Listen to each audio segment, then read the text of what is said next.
Welcome to Big Freaking Reality. And I'm going to start it off by talking about something that happened to me when I was in prison. To let you know how real shit can be in there for you. Now, in Pollock,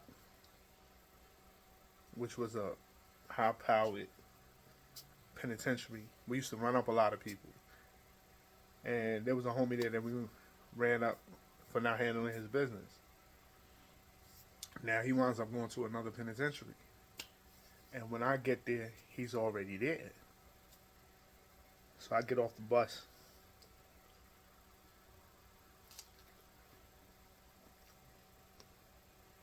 You gotta pardon me. I I mean I love enjoying my freedom.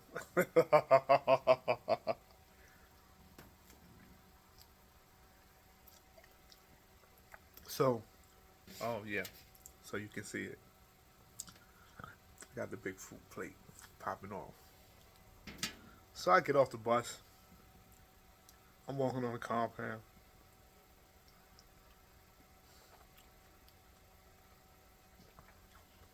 I'm looking to see if I know anybody. I see a couple of people that I know. One dude, he trying to hit me because he see old boy standing there with an attitude, but he don't really know what's going on.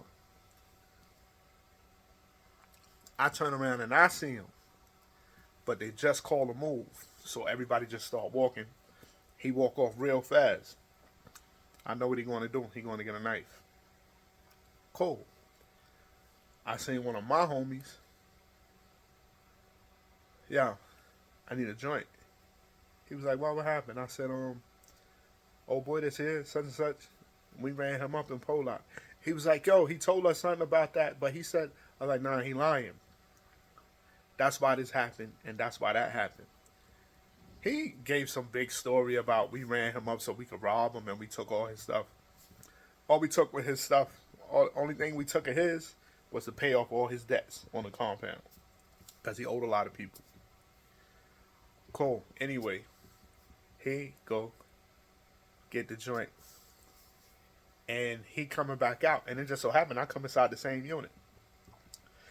He was like, come outside. I was like, I'm coming. I'll be there in a minute. He's like, nah, come right now. I was like I said, I'll be out there in a minute. I'm coming. I'll be right out there. Don't worry about it. I'm coming. He mean mug, but he don't want to try nothing right there. Cause I take off on you and beat the shit out you right here if you want to. So he walk off. My homie come, walk up to me. He slide me the joint. I look at it. Okay, cool. I run outside as fast as a fat boy can run. I run outside. I'm looking around, scanning for him. We see each other at the same time. He charged me because he don't know I'm strapped. I had the joint pressed against my leg on the side, and he come head down swinging his knife, and I caught his ass right in the back of his head.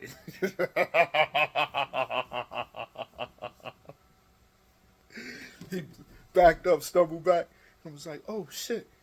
I'm like, "Yeah, what's up? Yeah, come on." And we started dancing. Ain't nothing really happened. He gave me, it ain't even, you can't even see it no more.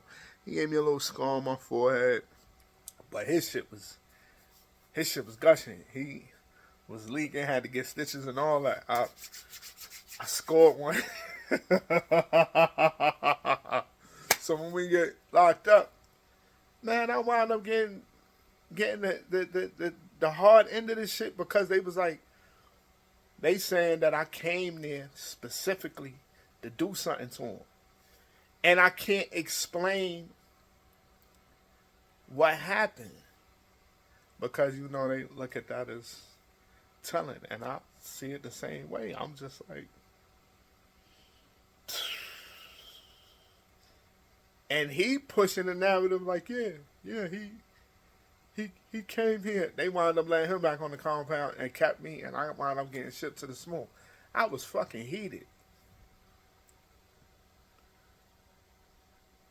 why the fuck would I transfer to a whole nother penitentiary to go looking for this dude? And they pushed that. Like a lieutenant came down and was like, oh, damn, man, you work quick. So I see you ain't playing no games. I was like, man, what the fuck is you talking about? He said, yeah, you came here to put that work in. I get it. I'm like, come on. Y'all watch too many motherfucking movies.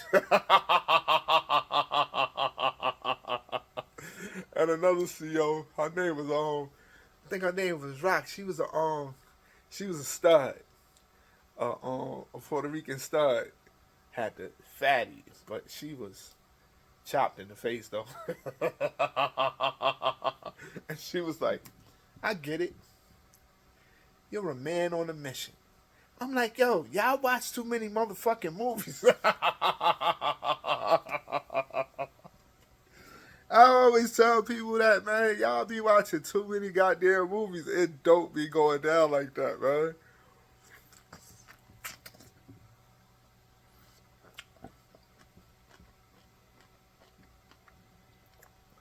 I wound up getting shipped to the Smooth program. The Smooth program is a special lockdown joint. But they didn't just use that. They just used everything that I have ever been to the hole for, because when they first opened up the Smooth, they had to have a criteria for filling it up. They was going to get dudes for shit they did back in the 90s. The Smooth opened up around 2008, 2009, something like that. They was doing shit that dudes did in the 90s. Yeah, you meet the criteria for going to the Smooth. Now, the Smooth's supposed to be a lockdown program where you're supposed to be in a cell by yourself. You're supposed to have a TV. They said, fuck all that. They was making dudes sell up, and that just made the whole jail go up. Dudes was crushing their cellies on a regular basis because dudes didn't want no cellmates. They like, fuck that. If I got to be in this program when I'm in here 23 and 1, and there was no end in sight. Because first they were saying it was a 2-year program, but I know dudes that wound up being in that bitch 3-4 years. And they was just starting. You had phase 1, phase 2, phase 3, and phase 4. I'm speaking to dudes and they like, how long you been here? 3 years. 3 years. What phase you on? Phase 1. Phase 1. Oh, nah, you a crash out. We can't be sellies. I'm trying to skate through this shit. And I wound up getting into a fight and got set back 6 months. So I wound up being there the whole 24 months. No, I wound up being there a little over 24 months. Got set back 6 months. They put me in a wreck cage with a crash out, and this dude ran in the cage throwing punches. So I wrap him up and start punching him in the top of his head. They was like, oh, there's no such thing as self-defense. You engaged in a fight. You were supposed to cover up and wait until we came. I was like, are you fucking crazy? Yo, they was doing us dirty, but I seen some crazy shit in that Smooth. When I say I seen some crazy shit in that Smooth, I seen the white dudes. They wanted to beat up this other white dude. Now, it was up in the air as to why they beat him up. Some people saying that they was doing it because he was too close to a lot of black dudes, as far as like we're doing business, so on and so forth. And how they played it, outside you got wreck cages. Okay, it's a set of cages. Then there's a space across, like a walkway. Then there's another set of cages. Now, if you go down, there's another set of cages set up just like that, 2 and 2 across. So it's like really like 4 lines of cages. But you can walk the long line in between the 2 sets. And that's what the officer do. He walked back and forth, back and forth, back and forth. So what the white dudes did was, when he got down to one end of the cage, one of the white dudes started talking to him, holding a conversation. Hey, man. You know, white dude talking to another white dude. The CO's white, so they can definitely get his attention. Start talking to him. Man, when I tell you, they beat the hell out of this dude in this cage, and it was looking like there was no end in sight. He tried to fight though. At the beginning, he was on his feet, rumbling with all of them. But the numbers game, the number game is just too much for him. It was 5-on-1. His celly was involved in the shit too, so he was catching it from everybody. They finally got him to the ground, and one of them was like, "Stomp his head, Joey! Stomp his head!" Start stomping this dude in the head. I was like, "Yo, they about to split his shit open. He about to die." The police seen what was going on, ran down, blew the whistle. They came, they made all of them line up on the cages, and they told dude to come out. Yo, this dude staggered to his feet and started staggering towards the cage. He looked like the Elephant Man. Staggered to the cage, came through, came out. They took him away. Now, you hear how it just went down with the white dudes, right?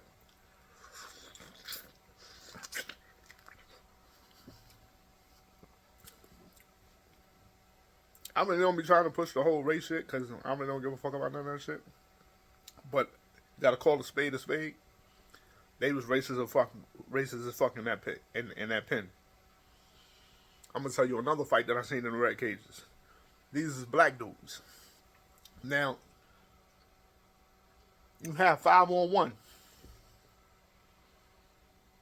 And they peacefully separated that shit. Here's another one that took place. A dude attacks another dude. Black. It's 4 of them in the cage. A black dude attack another black dude.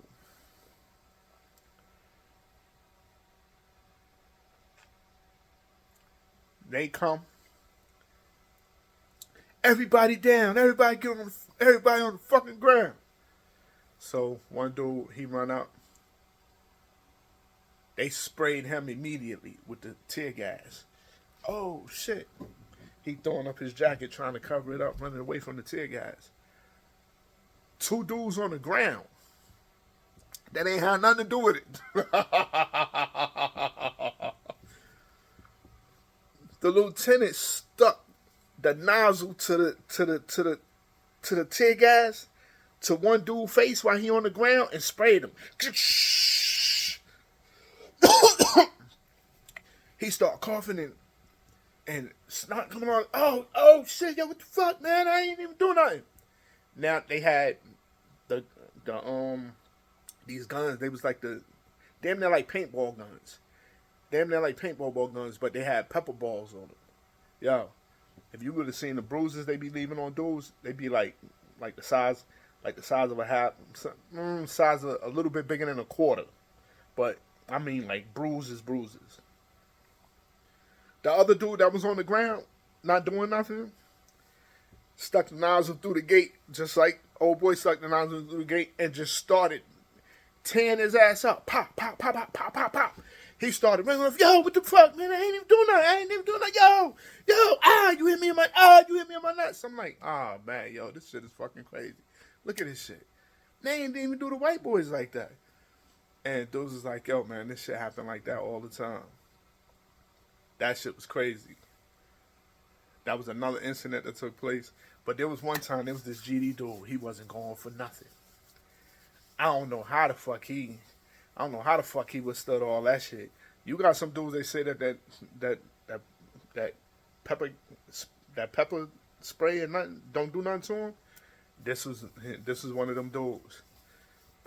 He throwing up his gang signs. He got his little state coat on. Yo, they was gassing him. They was trying to shoot him with the pepper balls. He talking shit to them. He won't come out the cage. Finally, they had to throw they got these grenades. A lot of people don't talk about them. They got these little percussion grenades that they be using. They light blue. but they look like the little.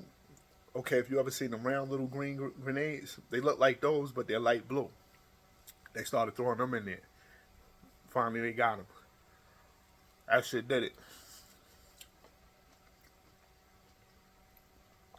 And it was just so much shit going on in there. Dudes assaulting they cellies. Now, that's a place where I I think a couple of people, I know for a fact one dude got raped. And, but that was like some real serious shit. Y'all don't seem to understand. That shit don't be going down like that in the pen. That shit sent messages to everybody. Yo, man, everybody, guess what happened? That dude, they put him on single cell status. He got charged. Like, it's a big thing. They got something called PREA in the feds. Prison Rape Elimination Act. They play no games with that shit. All that, when you think dudes is fighting for their ass and all, that's TV shit. Or in some state jails. I heard in some state jails it still be going down. But that shit is some back in the day shit. Now back in the days I heard it was some real warrior shit going on.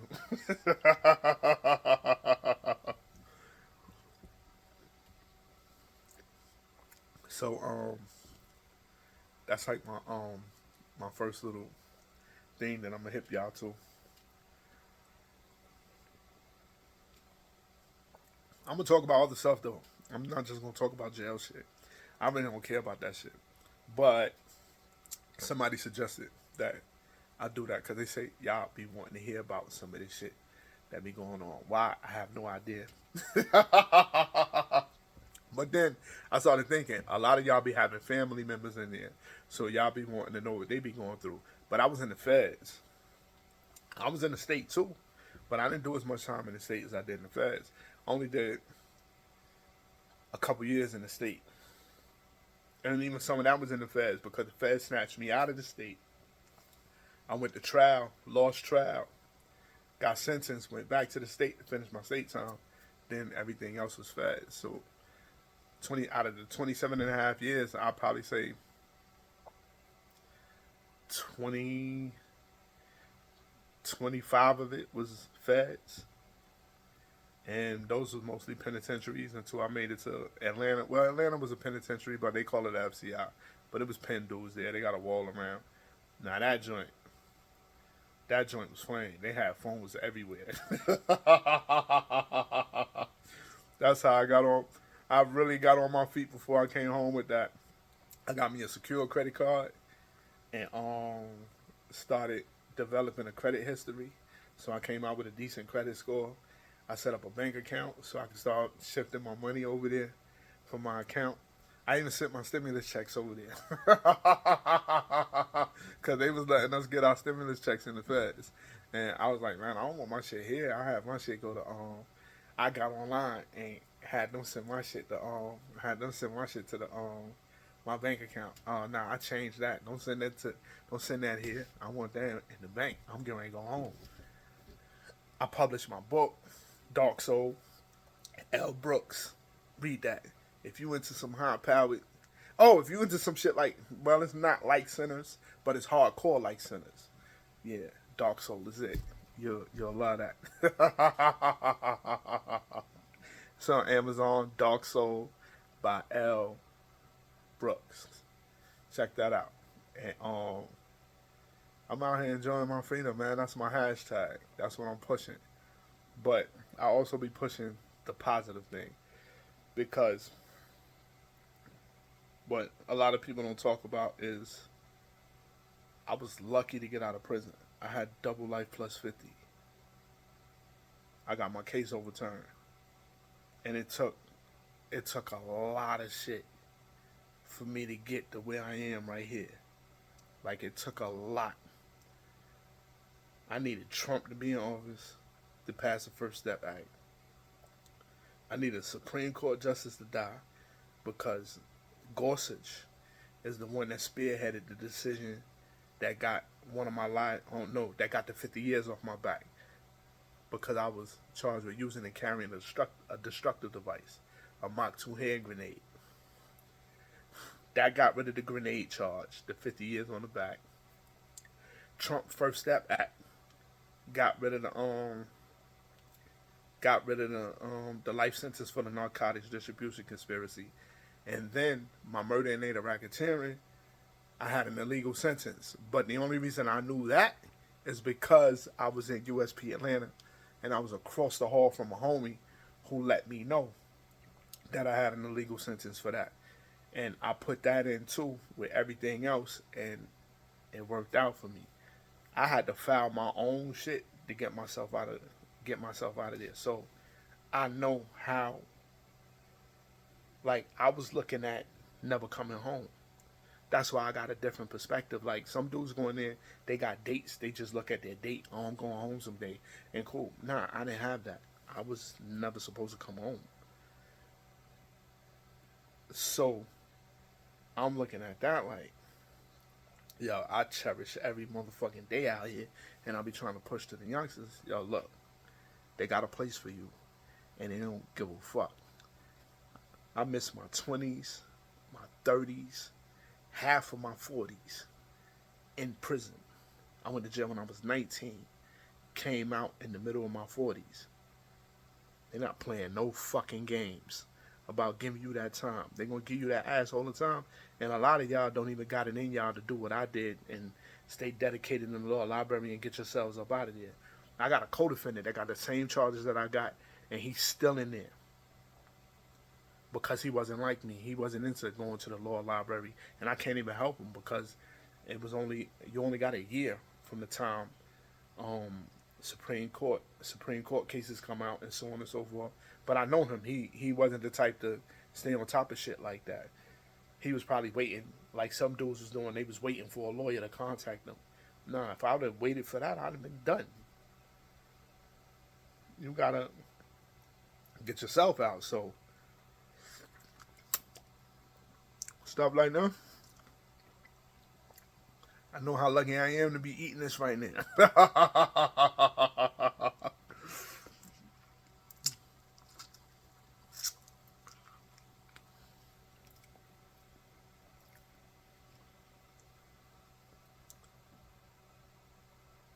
Get your life together. This is the best thing you can do. You don't want to go to school. You don't want to go to college. Go learn a trade. Go learn a trade. That's something that you'll have with you for the rest of your life. Learn a trade, a skill that you can use to make money. Carpentry, welding, forklift driving, get your CDL, learn how to cut hair. Learn a trade, learn a skill, mechanics, learn a skill, and put that to use and make money. It's not different. I came out here, I work hard, but it is what it is. I'd rather be out here working hard than to be in there doing nothing, staring at the wall all goddamn day, wondering when I'm gonna get out. Watching family members die and there ain't shit I can do about it. But be mad. Shit is real.